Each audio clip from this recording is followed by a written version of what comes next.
Weather impacts now. It got quite chilly, so we're looking at that. And then, of course, I know you were talking about the drought today.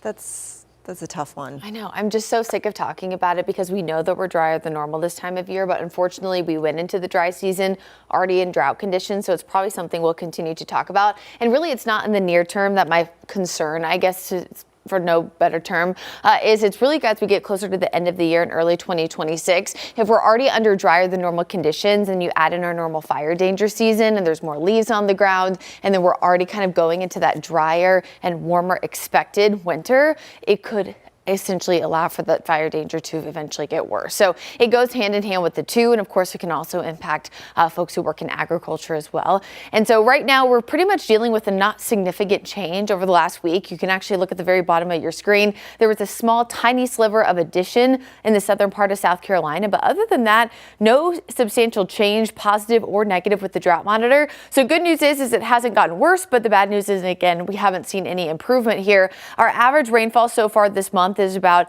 1.5 inches or so. Again, that's through November 13th. But so far this month in November, we've only gotten 1/4 inch. So we were already drier than normal going into this month. And then so far, not so good here in November. And in the near term, we're not going to see any substantial rain, not just here in the Carolinas, but across a lot of the southeast. You'll notice a big swath, though, from Dallas all the way to St. Louis with our next cold front that's actually coming through this weekend. And unfortunately, for those folks out west, they're going to see a severe weather risk. For us here in the Carolinas, the storm system is expected to weaken and really only brings a very small sliver of opportunity for rain in the mountains. And even that, you saw that overall accumulation is extremely, extremely low. Tonight, as Vanessa mentioned, we will get chillier than we were last night because these clouds have started to fizzle out a bit. I do still think we'll have some high clouds mixing in tomorrow morning, so that will still allow for a pretty vibrant sunrise. And of course, remember, with the time change, those are happening about an hour earlier than they were before.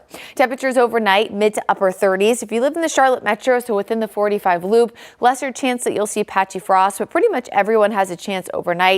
Remember, we had the 20s earlier this week, so with that hard freeze, effectively the growing season has ended. So that's why we don't have those frost advisories issued tonight in Charlotte. Tomorrow afternoon, rinse repeat from where we were today, close to 70, lots of sunshine. And then again, temperatures in the mountains also going to be a little bit warmer too.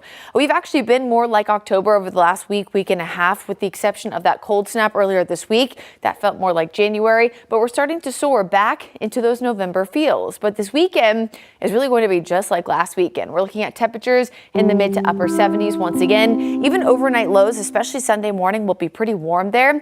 Now we are going to see that weak cold front pass by Sunday. Very, very small chance for rain again up in the mountains, but it is going to bring a small change in the temperatures. Notice your Jerry Hunt Supercenter 7-day, Monday and Tuesday, notably cooler, but just closer to normal for this time of year. And of course, we'll continue that trend of really near normal, if not slightly above normal conditions, all the way through the end of the 10-day forecast.